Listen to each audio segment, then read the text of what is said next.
Our faith today should be strengthened. First and foremost, we see how Stephen, the first deacon among the seven, was not doing things by himself.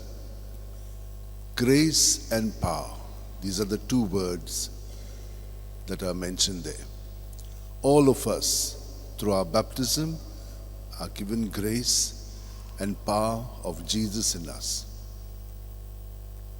So all of us are like Stephen, but do we behave like him? Look at how he does it.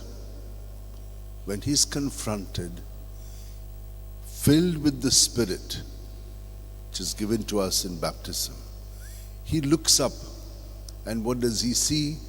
The glory of God and Jesus at the right hand of the Father.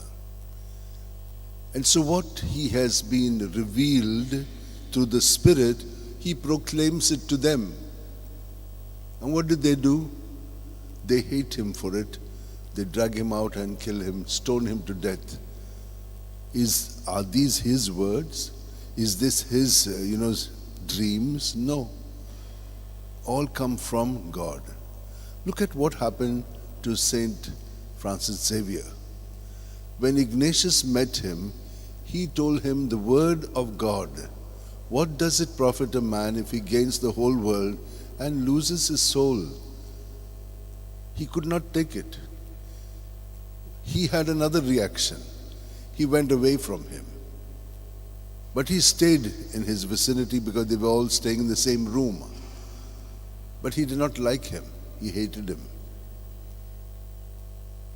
But then conversion came for Francis Xavier in a long period of time. But for these, they said, let us eliminate him. And so, when they are eliminating him, look at the way he does it. He first and foremost surrenders himself to Jesus. And then he prays for his persecutors. Now, do we do such things when we are confronted by evil through the other who is not doing us good, doing us evil? How do we respond to them?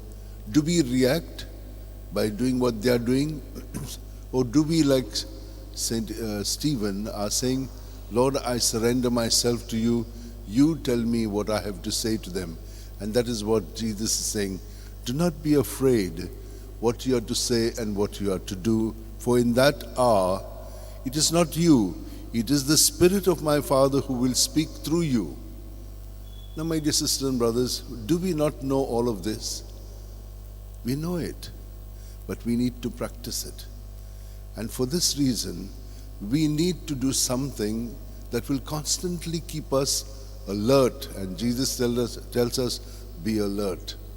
Do not be sleeping. So how do we remain alert? We have slept at the night. The night is the time when we sleep. We completely relax. But during the day, we have to be present. Not be drifting. Most of us are just drifting. No, we must be present and take into account at every moment how God is leading me to become His witness of God's love and God's mercy. That's what He showed. He showed mercy. He prayed for the persecutors. Now in this, He did exactly what Jesus did in His birth and in His death. Jesus on the cross said, Father, I commend my spirit to you. And then He says, forgive them, Father. They do not know what they are doing. So what shall we do? And how shall we go about? What would you like to take up? Do you really mean to follow Jesus in this way? Then you have to do something that will keep you alert all the time. For me, I have been saying to you, use your breath. If you're present to your breath, right now, if you're present to your breath, see how your entire being will change. You'll be very present to yourself and present to everything around you. But you have to practice this. And when you're present in Jesus, so when you breathe in, you're filled with Jesus. When you breathe out, you surrender to Jesus like Stephen did and all the saints did. Then we will be not ourselves. We will be Jesus in our thoughts, words, and deeds. And that's what we are. Christians means what?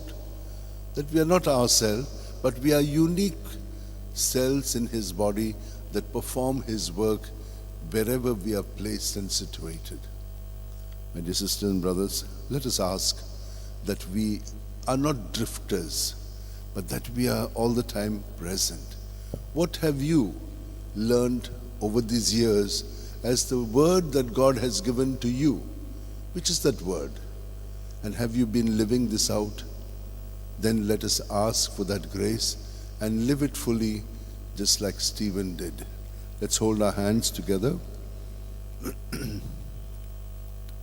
And whenever, whoever is there with us, or even with our own self, let us keep it all surrendered to Jesus. And His Spirit will lead us into the truth that will set us free. And even if we have to be eliminated for the sake of love and mercy, we will not be afraid, because we have a treasure in heaven. Lord, we thank you for all of these, your words that keep enlightening us. May we put it into practice, just as we now will offer ourselves to be transformed and become more and more your living presence, as this bread and wine will become your body and blood. Amen.